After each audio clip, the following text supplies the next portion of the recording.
बोलेंगे भारत माता की, भारत माता की, इनकलाब इनकलाब, वंदे वंदे।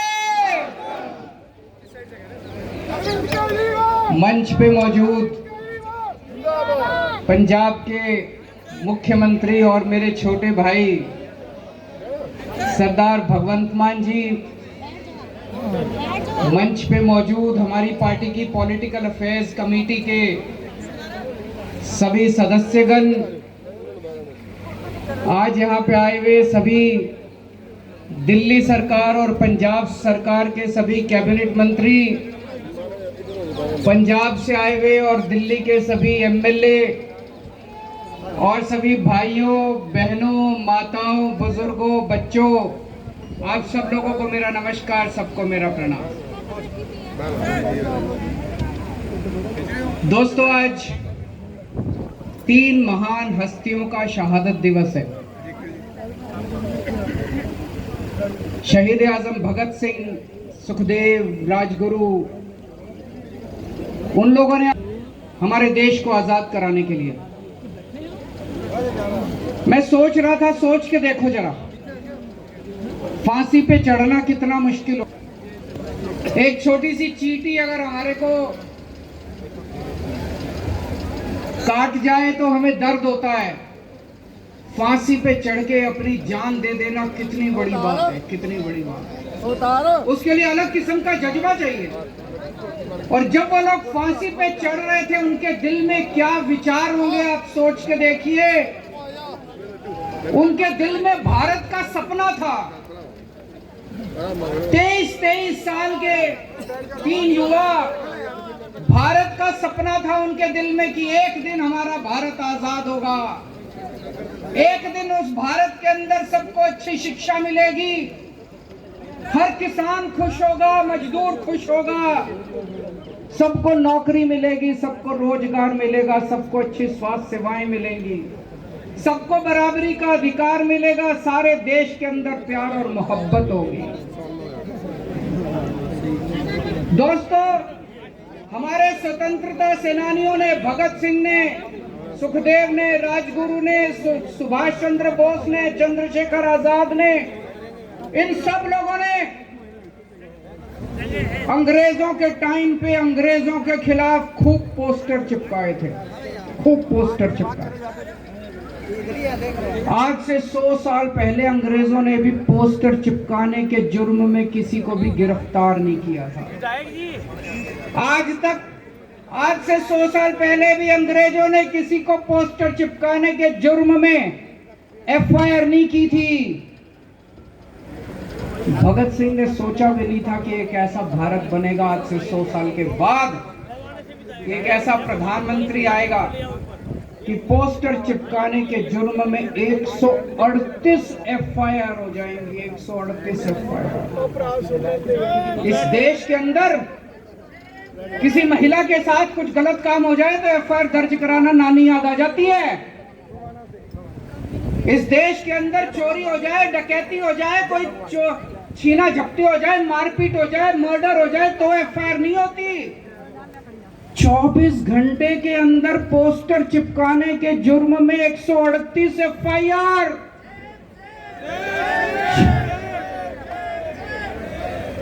6 लोगों को गिरफ्तार कर लिया कहते हैं। एक कोई प्रिंटर है और 6 लोग हैं जो बेचारे गरीब आदमी दीवारों पे पोस्टर चिपका रहे थे उनको। यार, ये चल क्या रहा है? प्रधानमंत्री जी की तबीयत ठीक है? मैं पूछना चाहता हूं, प्रधानमंत्री जी की तबीयत ठीक है? हमारे महान देश के इतने शक्तिशाली प्रधानमंत्री एक प्रिंटर और 6 गरीब आदमियों से भिड़े पड़े हैं परसों से। ये शोभा देता है उनको? इतने महान देश के शक्तिशाली प्रधानमंत्री एक प्रिंटर से भिड़े पड़े हैं परसों से। ये पोस्टर ही तो था, मोदी हटाओ देश बचाओ, लगा दिया, क्या फर्क पड़ गया? तबीयत ठीक है प्रधानमंत्री जी की? मोदी हटाओ, मोदी हटाओ, इतना डर किस बात का डर है प्रधानमंत्री को? इतनी इनसिक्योरिटी, इतने इनसिक्योर हैं, लोगों को पकड़ पकड़ के जेल में डाल रहे हैं। एक मेरे को बीजेपी वाला मिला, कहता है सर प्रधानमंत्री मोदी जी 18 घंटे काम करते हैं। मैंने कहा यार कैसे मैनेज करते हैं, सोते कब है? कहता जी 3 घंटे सोते हैं। मैंने कहा काम कैसे चलता है? 3 घंटे में तो किसी इंसान का काम नहीं चलता, 3 घंटे की नींद से तो 6 घंटे की नींद जो चाहिए होती है। मैं कहा 3 घंटे की नींद से तो काम नहीं चलता। बोला जी उनको दैवी शक्ति मिली हुई है। मैंने कहा पगले ये दैवी शक्ति नहीं कहते, इसको नींद की बीमारी कहते हैं। प्रधानमंत्री जी को बोलो ठीक से सोया करें, नींद नहीं आती तो नींद की गोली ले लिया करें, किसी अच्छे डॉक्टर को दिखा लें। अगर प्रधानमंत्री जी ठीक से सोएंगे नहीं तो सारा दिन चिड़चिड़े रहते हैं। कभी उनको हंसते देखा है?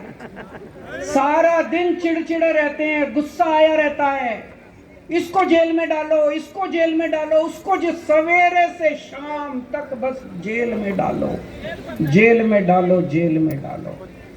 तो मैं भगवान से प्रार्थना करता हूं कि प्रधानमंत्री जी स्वस्थ रहे, हमारे देश के प्रधानमंत्री स्वस्थ होंगे तभी देश तरक्की करेगा। आज इन्होंने बीजेपी वालों ने मेरे खिलाफ भी बहुत पोस्टर लगा दिए पूरी दिल्ली में। मीडिया वाले आए, पता चला कोई पुलिस उनको, मेरी सारे पुलिस वालों से विनती है हाथ जोड़ के किसी को गिरफ्तार मत करना। जनता का हक है पोस्टर लगाना। केजरीवाल अच्छे काम करेगा तो जनता जय जयकार करेगी, केजरीवाल बुरे काम करेगा तो जनता पोस्टर भी लगाएगी मेरे खिलाफ। लगाए मेरे खिलाफ पोस्टर, मेरे को कोई आपत्ति नहीं है, कोई एफआईआर नहीं होगी, किसी को गिरफ्तार नहीं किया जाएगा। और मैं प्रधानमंत्री जी से निवेदन करता हूं, उन बेचारों को छोड़ दो यार, वो 6 गिरफ्तार कर रखे हैं, उनको छोड़ दो। थोड़ा सा मोदी जी थोड़ा बड़ा दिल दिखाओ, उन 6 को छोड़ दो, गिरफ्तार कर रखे हैं उन लोगों को। हैं जी, अभी आएंगे उस पे। आज देश की सबसे बड़ी समस्या भ्रष्टाचार है। इतना भ्रष्टाचार हो गया, इतना भ्रष्टाचार हो गया। आज से 3-4 साल पहले लाल किले से खड़े होकर प्रधानमंत्री जी ने कहा था कि मैं भ्रष्टाचार के खिलाफ लड़ाई। जनता को बड़ा अच्छा लगा, जनता ने सुना, टीवी में देखा, प्रधानमंत्री जी कह रहे हैं मैं भ्रष्टाचार के खिलाफ लड़ाई लड़ूंगा। जनता को बड़ा अच्छा लगा। अगले ही दिन सोमवार को एक कांग्रेस का बड़ा नेता, उसके घर ईडी के छापे पड़े, उसके घर सीबीआई के, खूब कैश मिला, खूब संपत्ति मिली, हिसाब बेहिसाब कैश मिला। मंगलवार को वो नेता जाके प्रधानमंत्री जी के चरणों में गिर गया, बोला प्रधानमंत्री जी मेरे को भाजपा ज्वाइन करनी है। बुधवार को उसने भाजपा ज्वाइन कर ली, बृहस्पतिवार को उसके सारे केस बंद कर दिए। तृणमूल कांग्रेस का एक बड़ा नेता, उसके घर ईडी के और सीबीआई के छापे पड़े, खूब कैश मिला, उसने बीजेपी ज्वाइन कर ली, उसके सारे केस बंद कर दिए। तो लोगों को लगने लगा यार ये प्रधानमंत्री तो झूठ बोल रहा है। कह रहे थे मैं भ्रष्टाचार के खिलाफ लड़ूंगा, ये कोई भ्रष्टाचार के खिलाफ लड़ रहे हैं। तो पूरे देश में एक राज्य के अंदर 8 एमएलए इन्होंने ईडी सीबीआई भेज के छापे मारे, उनको सारों को अपनी पार्टी में शामिल करा लिया। एक और राज्य के अंदर 20 एमएलए उन्होंने अपनी पार्टी में शामिल करा लिए। तो प्रधानमंत्री जी का मैसेज साफ है। मोदी जी कह रहे हैं मेरे को भ्रष्टाचार से परहेज नहीं है, करो भ्रष्टाचार, खूब भ्रष्टाचार करो, लेकिन मेरी पार्टी में आके करो, बाहर रह के नहीं करने दूंगा। दूसरी पार्टी में भ्रष्टाचार नहीं चलेगा, जो भ्रष्टाचार करना है मेरी पार्टी में आके भ्रष्टाचार करो। बीजेपी में जितना भ्रष्टाचार करो खुली छूट है, कोई ईडी नहीं, कोई सीबीआई नहीं, खुलेआम भ्रष्टाचार करो। ये भ्रष्टाचार से लड़ाई करेंगे। इनके एक नेता हैं कर्नाटक में, उनके घर पे रेड हो गई, पता नहीं कैसे हो गई, मेरे को तो यही नहीं समझ आ रहा वो पहुंच कैसे गए। उसके घर रेड में, उसे उम्मीद ही नहीं थी रेड होगी, 8 करोड़ रुपए कैश मिला। 8 करोड़ रुपए, 8 करोड़ कैश मिला। अगले दिन बेल हो गई, कोई गिरफ्तारी नहीं, कुछ नहीं। मनीष सिसोदिया के घर एक नया पैसा नहीं मिला। मनीष सिसोदिया के घर 3-3 बार रेड करी, एक नया पैसा नहीं मिला। बैंक लॉकर से पैसा नहीं मिला, उनके गांव में कुछ नहीं मिला। आज तक मनीष सिसोदिया की बेल नहीं हुई। सतिंदर जैन के घर रेड करी, एक नया पैसा नहीं मिला। 3-3 बार रेड हुई, एक नया पैसा नहीं मिला। आज तक उसको बेल नहीं मिली। कह रहे हैं दिल्ली में शराब घोटाला हो गया, शराब घोटाला हो गया। अरे गुजरात के अंदर पता नहीं कितने लोग मर गए नकली शराब से, पता नहीं कितने 100 में। जब हमें और भगवंत मान गए थे उसी टाइम शायद 150 लोग 150 लोग मरे थे शराब से, नकली शराब से। पता नहीं, कह रहे वह शराब बंदी है, खुलेआम शराब बिक रही है, खुलेआम शराब बिक रही है। पूरी दुनिया में सबसे बड़ा शराब घोटाला अगर कहीं है तो गुजरात के अंदर है। कहते हैं 10 से 15 हजार करोड़ रुपए सालाना का शराब घोटाला है, उसके ऊपर कुछ नहीं होता। हाँ जी, 10 से 15 हजार करोड़, 10 से 15 हजार करोड़ रुपए का शराब घोटाला है गुजरात के अंदर, वहां पे कुछ नहीं होता। तो वो उनके अपने जब शराब घोटाला करते हैं, उनके अपने जब चोरी करते हैं, भ्रष्टाचार करते हैं, उनके खिलाफ कुछ नहीं होता। अडानी के ऊपर इतने बड़े बड़े आरोप लगे भ्रष्टाचार के, सरकार ने उसकी हिम्मत इंक्वायरी तक नहीं करी। सुप्रीम कमेटी बिठाई है, सुप्रीम कोर्ट ने अगर कमेटी बिठाई है तो गड़बड़ तो है। सुप्रीम कोर्ट यूं ही तो कमेटी बिठा नहीं देता। सुप्रीम कोर्ट ने जांच कमेटी बिठाई है, प्रधानमंत्री ने सीबीआई और ईडी नहीं भेजी अडानी के घर में। तो मैसेज सारा साफ है पूरे देश को कि मेरे वाले जब जब घोटाला करेंगे उनके खिलाफ कोई एक्शन नहीं होगा। भ्रष्टाचार करना है तो बीजेपी में रह के भ्रष्टाचार करो, इसको भ्रष्टाचार की लड़ाई नहीं कहते। अभी मैं कर्नाटक में गया, कर्नाटक में वहां पे बीजेपी की सरकार है, उसको 40% कमीशन की सरकार कहते हैं। क्यों? हर ठेके में बताते हैं 40% लिए जाते हैं। पहली बार भारत के इतिहास में हुआ होगा कि वहां के सारे ठेकेदार इकट्ठे हो गए। ठेकेदारों की एसोसिएशन ने प्रधानमंत्री को चिट्ठी लिखी कि अब हमसे काम नहीं होता जी, 40% कमीशन देने के बाद कुछ नहीं बचता, आप कुछ करो। प्रधानमंत्री ने अपने मंत्रियों और अफसरों के खिलाफ नहीं करा, जो ठेकेदार एसोसिएशन का प्रेसिडेंट था उसको उठा के जेल में डाल दिया। एक व्हाट्सएप आया था, कहते हैं जिस सारे देश में चुन चुन के मोदी जी ने भ्रष्टाचारियों को बीजेपी में इकट्ठा कर लिया और प्रधानमंत्री जी अब चोरों के सरदार हैं। अच्छा नहीं लगता जब कोई प्रधानमंत्री के बारे में ऐसा कहता है। हमारे देश के प्रधानमंत्री के बारे में जब लोग आपस में ऐसी चर्चा करते हैं, ये अच्छा नहीं लगता। दोस्तों, एक तरफ वो है और दूसरी तरफ आम आदमी पार्टी है। आम आदमी पार्टी में अगर हमारा अपना भी अगर भ्रष्टाचार करता है तो बख्शते नहीं है हम उसको। जब मेरी दिल्ली में सरकार बनी, दिल्ली में हमारा खाद्य मंत्री गड़बड़ करते हुए पकड़ा गया। अभी मीडिया को भी नहीं पता था, पुलिस किसी को नहीं पता था, विपक्ष को भी नहीं पता था। मैंने अपने खाद्य मंत्री का मामला सीबीआई को सौंप दिया खुद ब खुद और उसको अपनी कैबिनेट से निकाल दिया। भगवंत मान साहब ने थोड़े दिन पहले इनका सेहत मंत्री, उसके खिलाफ इनको पता चला, उन्होंने अपने आप से सेहत मंत्री को हटा के पुलिस को सौंप दिया। अभी थोड़े दिन पहले एक एमएलए पंजाब के अंदर गड़बड़ करता हुआ पाया गया, अपना खुद का एमएलए इन्होंने पकड़ के उसको पुलिस को सौंप दिया। मोदी जी अगर ईमानदारी सीखनी है तो आप आम आदमी पार्टी से ईमानदारी सीखिए, नहीं तो ये भ्रष्टाचार और ईमानदारी की बातें आपके मुंह से अच्छी नहीं लगती। आज दिल्ली की सरकार को चलाते हुए 8 साल हो गए। इन 8 सालों में हमने जो भगत सिंह का सपना था, भगत सिंह के विचार थे, उसके हिसाब से सरकार चलाने की कोशिश कर रहे हैं। हर गरीब के लिए अच्छी शिक्षा का इंतजाम कर रहे हैं, हर परिवार के लिए अच्छे इलाज का इंतजाम कर रहे हैं। दिल्ली के अंदर आज जितनी तेजी से विकास हो रहा है, 75 साल के अंदर उतनी तेजी से विकास नहीं हुआ था।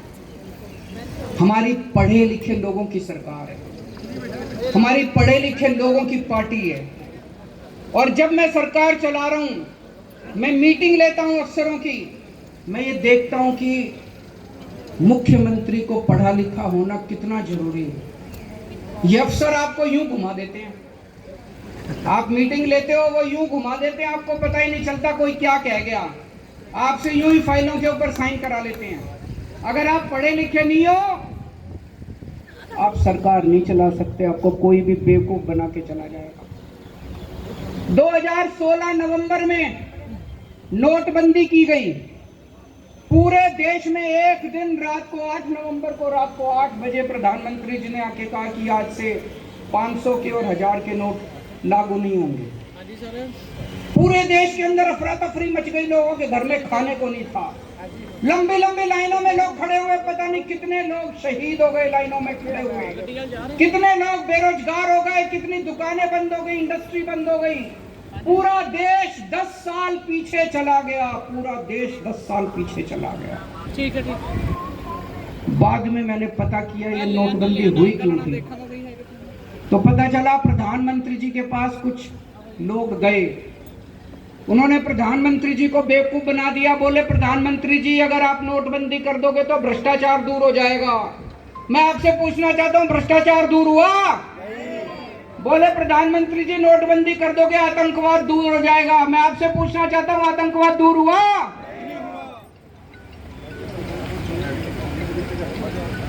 मैं एक वीडियो देख रहा था, प्रधानमंत्री जी से एक पत्रकार ने पूछा आप कितने पढ़े लिखे हैं? उन्होंने कहा मैं हाई स्कूल तक गया, उसके बाद मैंने पढ़ाई नहीं की। एक और उनका भाषण सुन रहा था, उसमें वो खुद ही कह रहे थे मैं कोई खास पढ़ा लिखा नहीं हूं, गांव के स्कूल में गया था, उसके बाद मैंने पढ़ाई नहीं की। मैं समझ गया अगर देश में आज पढ़े लिखे प्रधानमंत्री होते भाई साहब कभी भी नोटबंदी नहीं होती, क्योंकि वो समझ जाते कि नोटबंदी से कितना नुकसान हो सकता है। अगर पढ़े लिखे प्रधानमंत्री होते तो देश 10 साल पीछे नहीं चला जाता, देश की अर्थव्यवस्था 10 साल पीछे नहीं जाती। पढ़े लिखे प्रधानमंत्री बहुत जरूरी है। जीएसटी लागू किया गया, जीएसटी तो लागू होना ही था, उसके पहले कांग्रेस की सरकार से ये जीएसटी के टाइम से जीएसटी का मामला चल रहा था। जीएसटी लागू किया गया, लेकिन जिस तरह से लागू किया गया, आज पूरे देश के किसी व्यापारी से पूछ लो, सारे छाती पीट के रो रहे हैं ये क्या जीएसटी कर दिया है कि नहीं है। किसी से जीएसटी नहीं संभल रहा, इतने बड़े बड़े चार्टर्ड अकाउंटेंट रख लिए, उनकी फीस रख ली है, जीएसटी पल्ले ही नहीं पड़ता। आज अगर हमारे देश के प्रधानमंत्री पढ़े लिखे होते, जीएसटी ठीक से लागू हो गया होता, इतनी तकलीफ नहीं होती पूरे देश के अंदर व्यापारियों को जितनी आज जीएसटी की वजह से लोगों को तकलीफ हो रही है। दोस्तों ये 3 किसानों के खिलाफ कानून लेके आए, बोले बड़ी क्रांति आ जाएगी, बड़ी क्रांति आ जाएगी। किसान रो रहे हैं, पीट रहे हैं, धरने कर रहे हैं, प्रदर्शन कर रहे हैं, किसान कह रहे हैं मर जाएंगे, ये कानून मत करो, माने ही नहीं। अंत पंत में जब 1 साल कई 750 किसान शहीद हो गए, 1 साल तक किसान दिल्ली के बॉर्डर पे बैठे रहे, उसके बाद इनको 3 कानून वापस ले गए। आज अगर देश में पढ़े लिखे प्रधानमंत्री होते, वो पहले ही समझ जाते कि ये 3 कानून किसानों के खिलाफ है।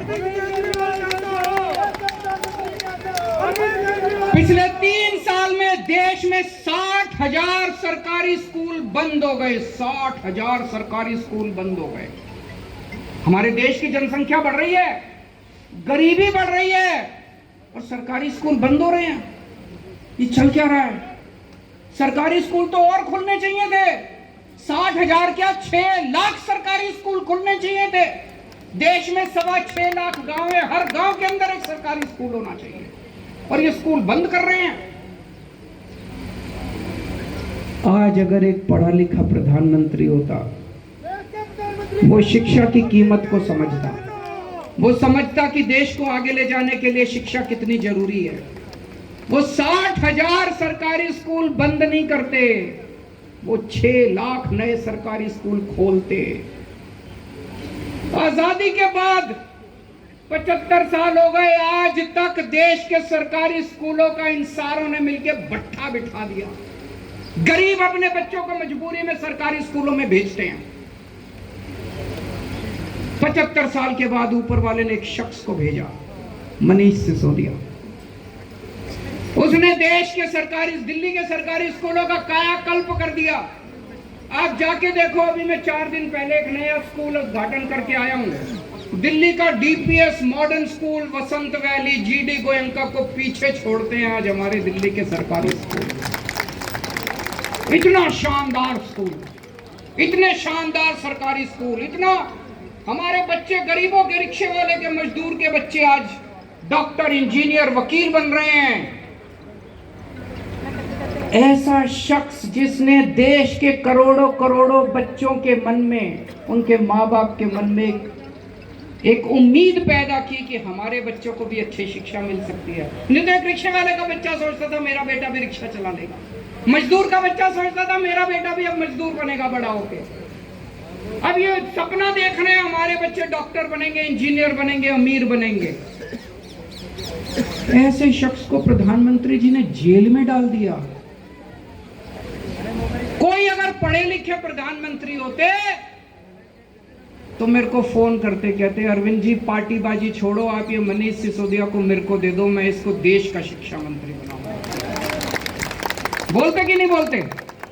उन्होंने इनको पकड़ के जेल में डाल दिया। बताओ, मेरे को बड़ी तकलीफ हुई। अब मनीष सिसोदिया के लिए नहीं, मनीष सिसोदिया तो भगत सिंह है, जान लेना उसकी फांसी पे चढ़ा दो, खुशी खुशी देश के लिए फांसी पे चढ़ जाएगा। मुझे देश के लिए चिंता हुई कि इतने अच्छे शख्स को इन्होंने उठा के जेल के अंदर डाल दिया।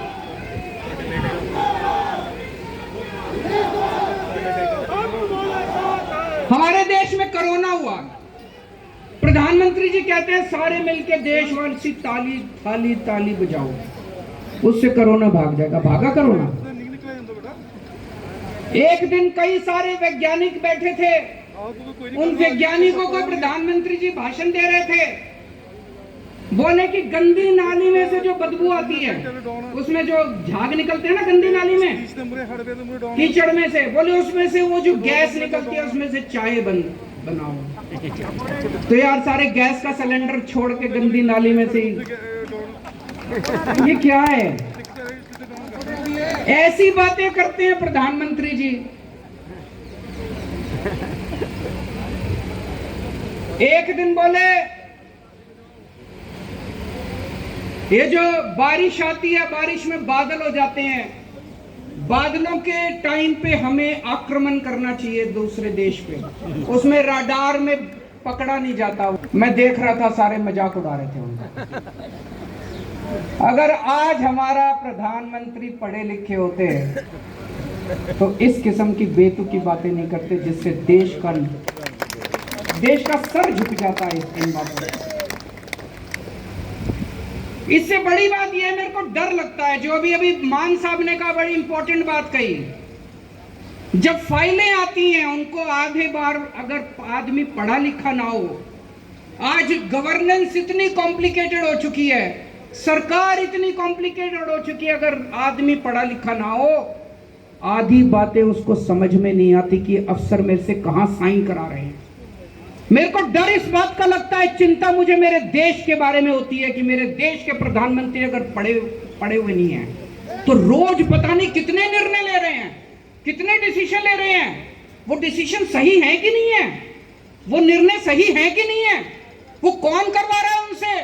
कोई भी आके उनसे कुछ भी लिखवा के ले जाता है, कोई नोटबंदी करवा देता है, कोई थाली ताली बजवा देता है, कोई किसानों के कानून बनवा देता है, कोई कुछ करवा देता है, कोई कुछ करवा देता है। हमारे देश जा आ रहा है, हमारा देश, डर लगता है मुझे। इसलिए आज मैं सारे देशवासियों के सामने एक प्रश्न छोड़ के जाना चाहता हूं,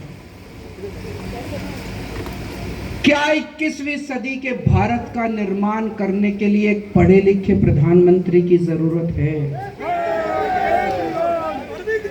क्या एक पढ़े लिखे प्रधानमंत्री 21वीं सदी के भारत का निर्माण कर सकते हैं।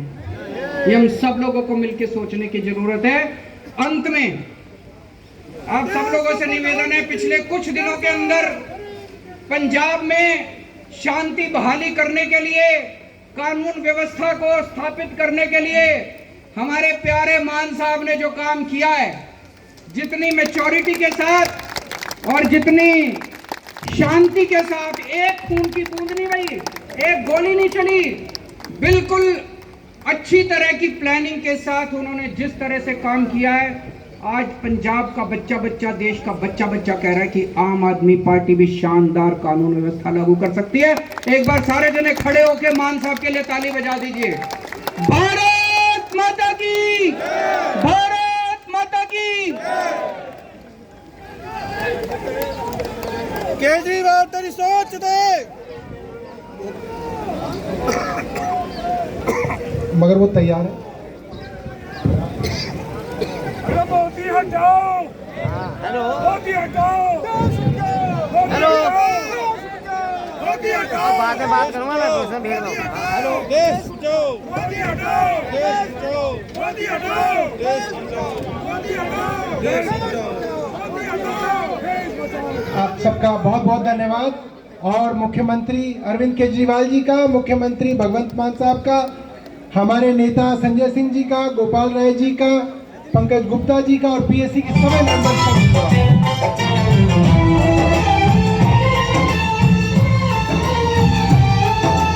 आजादी को चली बहाने दीवानों की टोलियां।